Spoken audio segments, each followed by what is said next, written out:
안녕하세요. 오늘은 구약성경 열왕기하 4장, 여기로 한번 들어가 보려고 합니다. 네, 엘리사 선지자 이야기가 참 많이 나오죠, 이 장에. 맞아요. 흥미로운 사건들이 아주 많습니다. 자, 그럼 바로 한번 시작해 볼까요? 첫 이야기가 한 선지자 제자의 아내 이야기예요. 아, 그 절박했던 상황이요? 네. 남편이 죽고 빚이 너무 많아서 아들 둘이 종으로 팔려가게 생긴 거예요. 정말 막막했겠네요. 그렇죠. 그래서 엘리사에게 도움을 청하는데 가진 거라곤 기름 한 병. 이게 전부였어요. 네, 딱 그거 하나요? 이때 엘리사의 지시가 참, 흥미없죠? 어떤 짓이었죠? 이웃들한테 가서 빈 그릇을 빌려오라는 거예요. 그것도 최대한 많이. 빈 그릇을요? 기름은 한 병밖에 없는데. 그러니까요. 이게 상식적으로는 좀 이해가 안 가죠. 문 닫고 그 빈 그릇들에 기름을 부으라고 하거든요. 와, 정말 믿음이 필요한 순간이네요. 바로 그겁니다. 여기서 중요한 건 그냥 기적만 바란 게 아니라 그녀가 가진 그 작은 것, 기름 한 병이랑 또 이웃의 도움, 그러니까 빈 그릇이라는 현실적인 자원을 가지고 믿음으로 행동하라고 했다는 점이에요. 아, 있는 걸 활용하는 믿음이군요. 네, 공동체와 함께요. 기적이 그냥 떨어지는 게 아니라는 거죠. 그래서 결과는 어떻게 됐나요? 놀랍게도 그 빌려온 모든 그릇에 기름이 가득 찰 때까지 기름이 계속 나왔어요. 와, 그리고 엘리사가 그걸로 끝낸 게 아니라 이 기름 팔아서 빚 갚고 남는 걸로 생활해라. 이렇게 아주 현실적인 조언까지 해줍니다. 단순히 기적 보여주기가 아니라 정말 삶의 문제를 해결해 주네요. 그렇죠. 문제 해결을 넘어선 어떤 풍성한 공급? 이런 걸 보여주는 것 같아요. 자, 그럼 이어서 수넴 지역 이야기로 가볼까요? 여기서는 한 귀한 여인이 등장하는데요. 네, 엘리사를 아주 극진히 대접했던 분이죠. 맞아요. 자기 집에 엘리사를 위해서 작은 방까지 따로 마련해 줄 정도로 정성이 대단했어요. 하나님의 거룩한 사람이라고 부르면서요. 그 환대에 엘리사도 보답하고 싶어 했죠. 네, 그래서 뭘 원하냐고 묻는데 사실 이 여인에게는 아들이 없었고 남편은 좀 나이가 많았거든요. 아, 그래서 엘리사가 아들을 약속하죠. 내년 이맘때에 아들을 안을 거라고. 네, 그리고 정말 약속대로 아들이 태어났어요. 그런데 이야기가 여기서 해피엔딩이 아니더라고요. 맞아요. 안타깝게도 아이가 좀 자라서 들에 나갔다가 갑자기 머리가 아프다고 하더니 죽게 돼요. 정말 청천벽력 같은 일인데 이때 어머니의 반응이 정말 놀랍습니다. 그렇죠. 보통은 막 슬퍼하고 절망할 텐데 이 어머니는 아이를 엘리사가 머물던 그 방 침상에 눕혀놓고 문을 닫아요. 그리고 남편에게는 괜찮다, 평안하다 이렇게 말하고는 망설임 없이 바로 엘리사를 찾아가죠. 정말 대단한 믿음이에요. 이게 단순히 침착함을 넘어서는 거죠.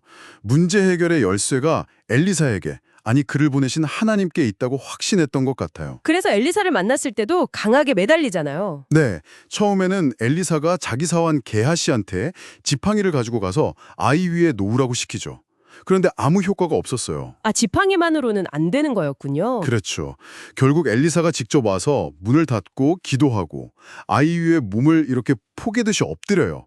입은 입에, 눈은 눈에, 손은 손에. 뭔가 생각에 불어넣는 듯한 그런 모습인데요. 네, 그런 상징적인 의미로 볼 수도 있을 것 같아요.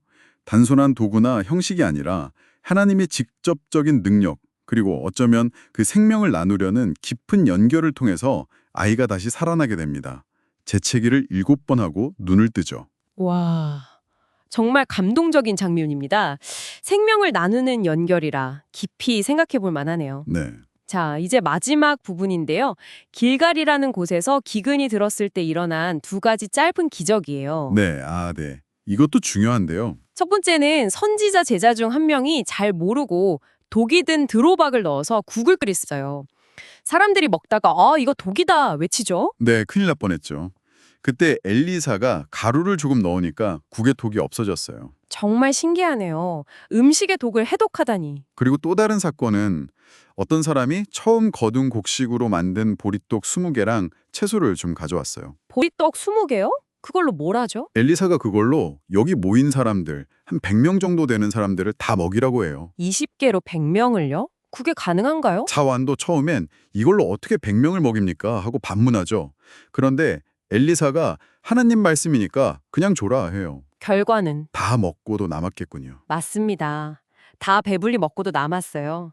이 두 사건은 앞선 이야기들처럼 위기 상황, 그러니까 독이나 굶주림 같은 생존의 위협 앞에서 하나님의 보호와 공급하심을 보여주는 거죠. 특히 보리떡 이야기는 뭔가 떠오르는데요. 네, 그렇죠. 예수님이 나중에 행하신 오병이어 기적이 딱 떠오르잖아요.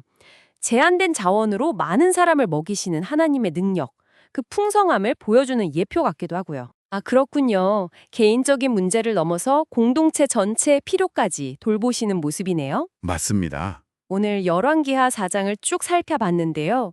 정말 다양한 위기 상황들이 나왔어요. 빚 문제, 자녀의 죽음, 또 독이 든 음식, 굶주림까지. 네, 정말 극한 상황들이죠. 그런데 그 모든 상황 속에서 엘리사를 통해 나타나는 하나님의 놀라운 능력과 돌보심을 우리가 봤습니다. 또 과부나 수냄 여인, 선지자의 제자들이 보여준 그 믿음의 반응도 참 인상 깊었고요. 맞아요. 이 이야기들이 그냥 옛날 기적 모음집이 아니라 우리 인간이 마주하는 그 한계 상황 앞에서 믿음으로 반응할 때 하나님이 어떻게 구체적으로 개입하시는지를 보여주는 것 같아요. 그러니까 초자연적인 현상 자체보다 그 과정, 믿음과 하나님의 응답, 이게 핵심이라는 말씀이시죠? 네, 저는 그렇게 생각합니다. 이게 오늘 우리에게도 시사하는 바가 클 텐데요. 여러분에게는 이 이야기들이 어떻게 다가오시나요? 어쩌면 지금 여러분이 마주하고 있는 어떤 불가능해 보이는 상황이 있을지도 모르겠습니다.